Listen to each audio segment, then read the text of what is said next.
What's up, people? Perry here with the second episode of I'm trying to remember the name of what I call this series. I'm sure I'll remember in these later episodes, but yeah.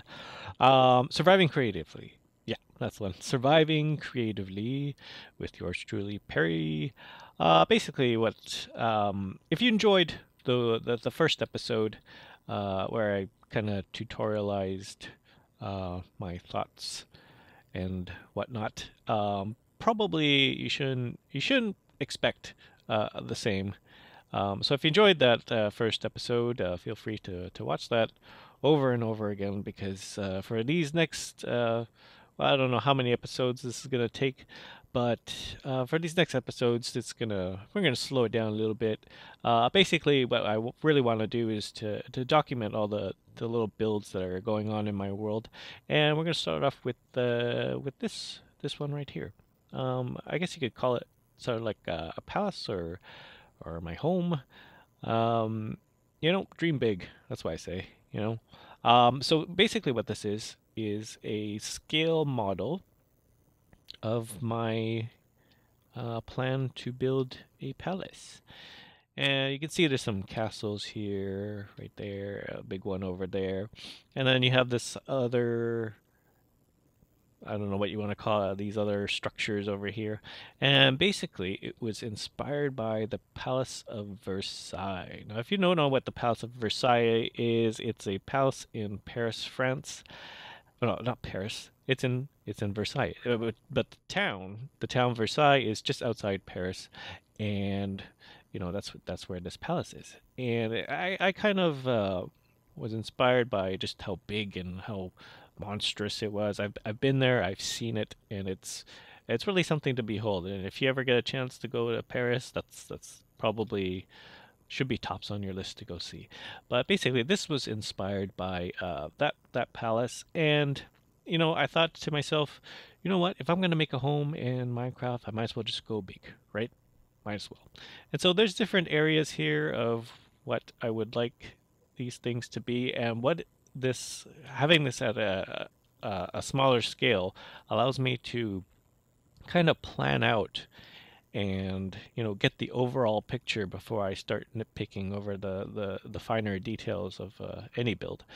And so yeah, that's what this is. This model probably took maybe about a few weeks, definitely a few weeks to conceptualize, come up with the ideas, and figure out where I wanted to put everything.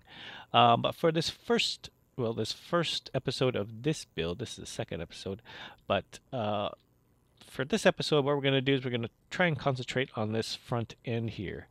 Now, the idea behind it is that in any, I guess you could say structure or whatnot, you want to have like a striking entrance. You want something that kind of, grabs people's attention and directs them to where to go, and that's what I'm trying to achieve here. So this right here, I'll show you in the main world, but this is a very crudely scaled down version of the original build that was on site, the first build that was in this world.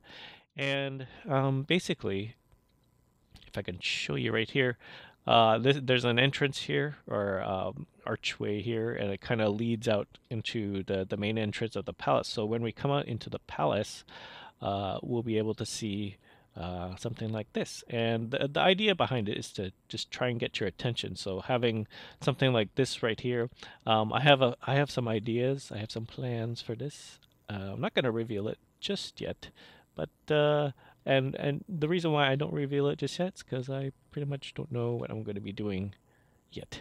But I'll get to that in a later episode. But basically, when you come out, it kind of directs you, in a straight path towards this front entrance here, and you can see how this little statue right here, using size, it kind of gets your attention right here.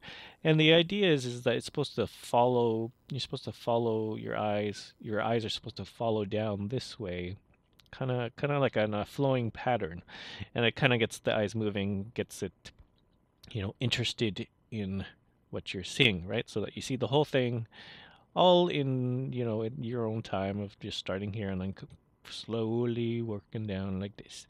Anyways, I'm rambling on too much. We should probably get to the build. So I'm going to go into that main world and I will see you there in just a moment. All right, and here we are in the main world. And as you can see here, it's a lot bigger than the model that I showed you earlier. You can tell by this uh, mountainous range over here. It's definitely a lot bigger than in the model. But basically, I've laid out some of the planning works that I need in order to figure out exactly where I want everything. And you'll notice that I like to use wool a lot. These are wool blocks right here. Um, and you'll find that I like to use wool a lot in a lot of these builds, especially for planning, because I tend not to use wool too much.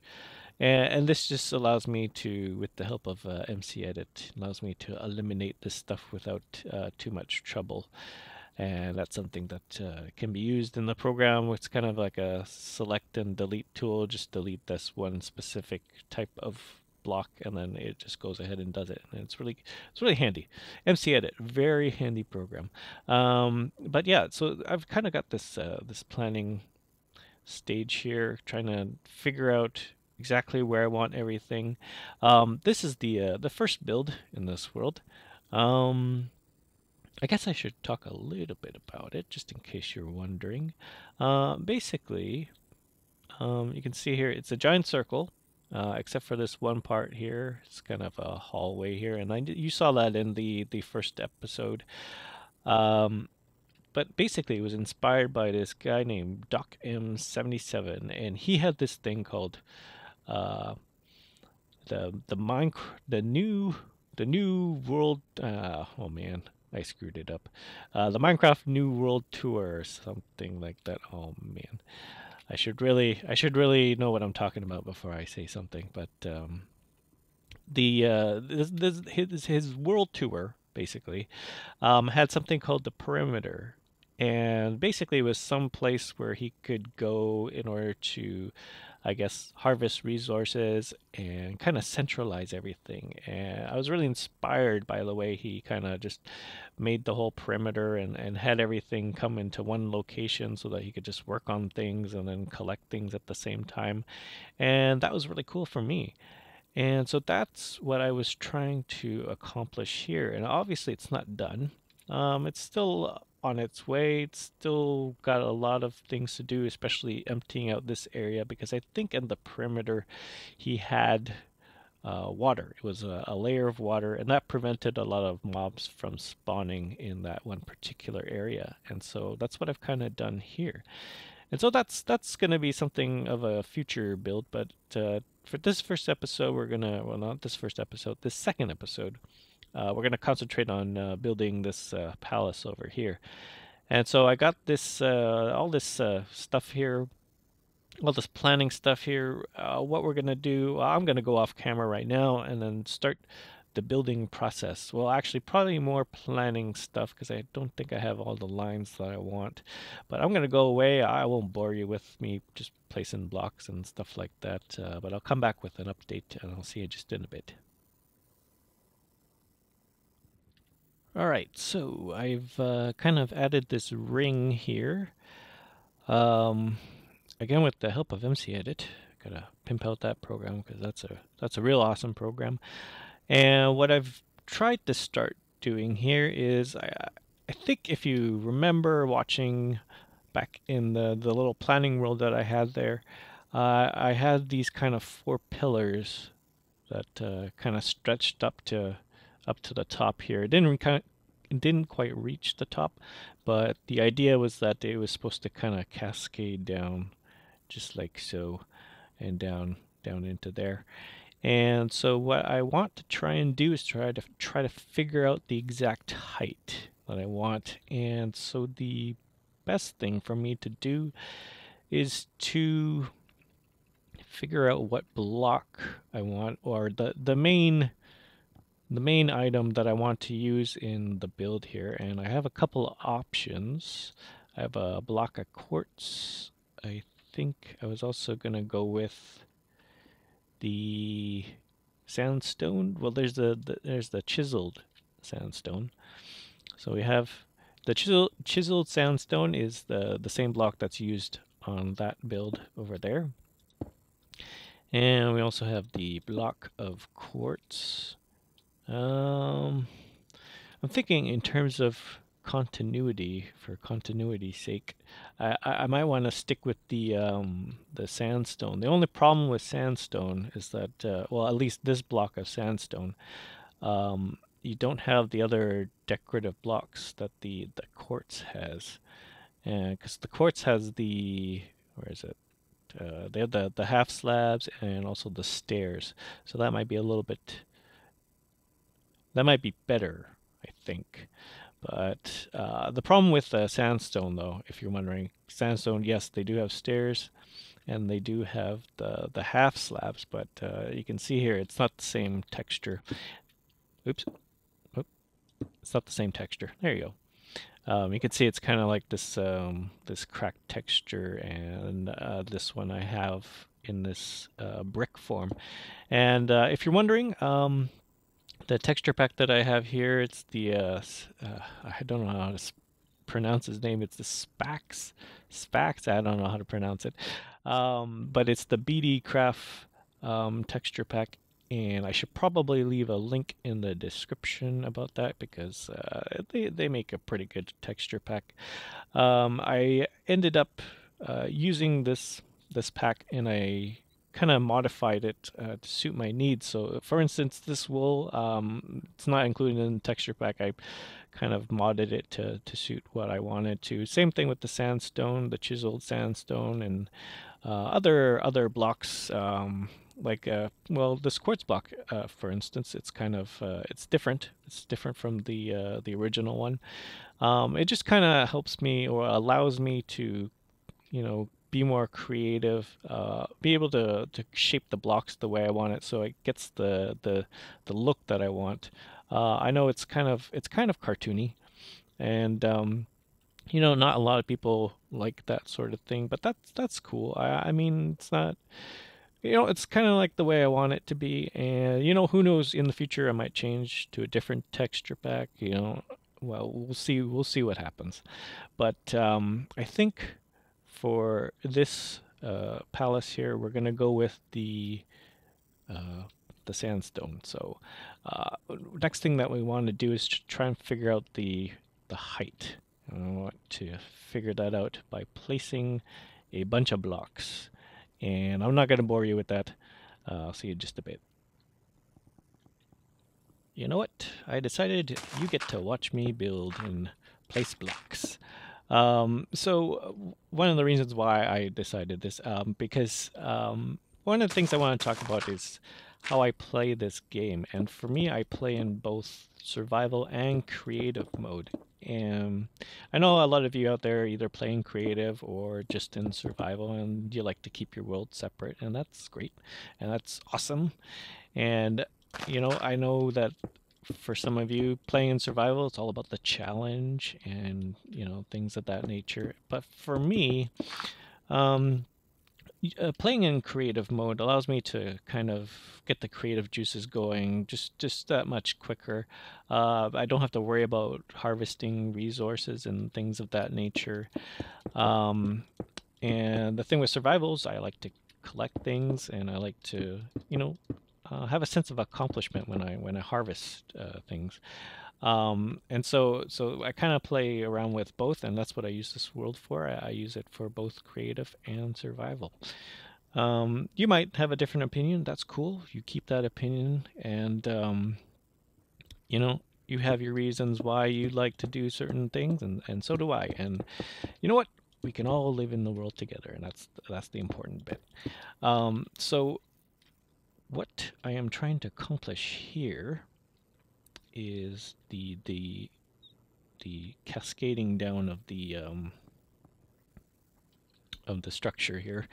I'm just trying to figure out exactly where I want to keep these pillars, and it's important to note that whenever you're building, it's good to get the big chunky stuff out of the way before you start nitpicking on the details. And so that's what I'm doing here. I just want to make sure I have everything at the appropriate height so that when we continue, we're able to that much better, that much more better. Is that proper English? Probably not. But it allows me to got to figure out how to talk, Perry. Um, but what we do is we concentrate on the big stuff that allows us to, tinker around with it a little bit. And then once we got all that stuff out of the way, then we nitpick on the details. And that's basically how I like to build. Let me see. Just want to add a couple more blocks here. And the other thing that I wanted to say about me playing in creative and survival is that I also wanted to try and figure out a way to try and pay for the stuff, so to speak, in Minecraft. I know all these blocks are free in Minecraft, but there has to be some sort of consequence for me playing in creative, and hopefully I'll be able to come up with some sort of way to I guess pay back the Minecraft world for me playing in creative and playing in survival at the same time. And as we go along, we'll explore that option together. Let's put it that way. So actually, that's going to be it for this episode. And I was thinking that these episodes would be about 20 minutes, and that was the hope. 20 minutes for the fact that, I don't want to keep people for that long. I know a lot of you got more important things to do than to watch some guy play Minecraft on YouTube, so I want to try and keep it at 20 minutes. And the other reason is that my internet is hella slow, so it takes a while for me to upload some of these episodes. But hopefully I'll figure out some tricks or whatever to try and speed up the uploads. But yeah, that's going to be it for this episode. A lot of what you see here, that's pretty much all I got done for today because I was trying to figure out how to explain things and stuff like that. So, but it will go faster, it will go quicker, I promise you. We'll get a lot more accomplished in the next coming episodes because I'm really excited about building this right here. You can see here I kind of started the cascade down, and I got to figure out the rest of it as we go down here. So that's it. That's it for this episode. If you like what you're seeing here, be sure to click that like button. And if you want to keep up to date on the goings on in my channel, be sure to hit that subscribe button. And so that's it for me.